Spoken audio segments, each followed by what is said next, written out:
पाहायला आज आपण भंडारी मेजवानीमध्ये बनवूया गावठी कोंबड्याचं काळी मिरी आणि हळदीचं मटण।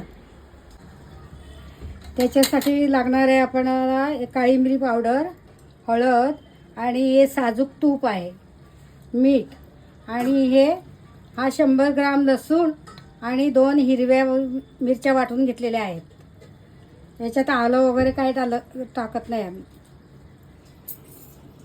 त्याच्यात घालूया आता हे आपण साजूक तूप। हे गावठी तूप 100 ग्राम आहे 1 किलोच्या कोंबड्यासाठी।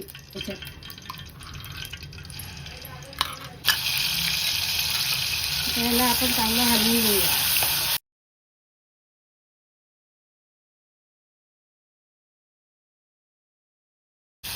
काळी मिरी पावडर,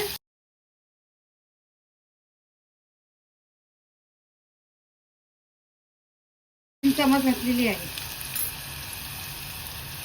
आणि हळद आपण ह्या मटणावर घालूया। ही 1 चमच आहे 1 किलोसाठी। हे घालूया आपण मटण फोडणीला।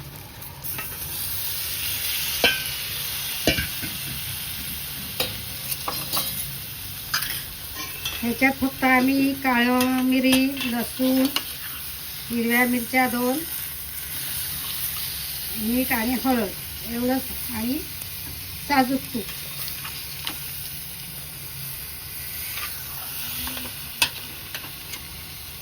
बाईची डिलिव्हरी झाली की तिला 1 महिना 1.5 महिना सतत खायला घालतो गावठी कोंबड्याचं। मीठ घालूया, पाणी।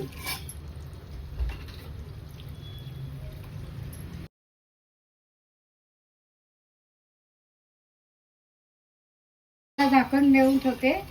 आता याला शिजू दे 40-45 मिनिट। आता हे हळद, काळी मिऱ्याचं, लसणाचं गावठी चिकन तयार झालेलं आहे।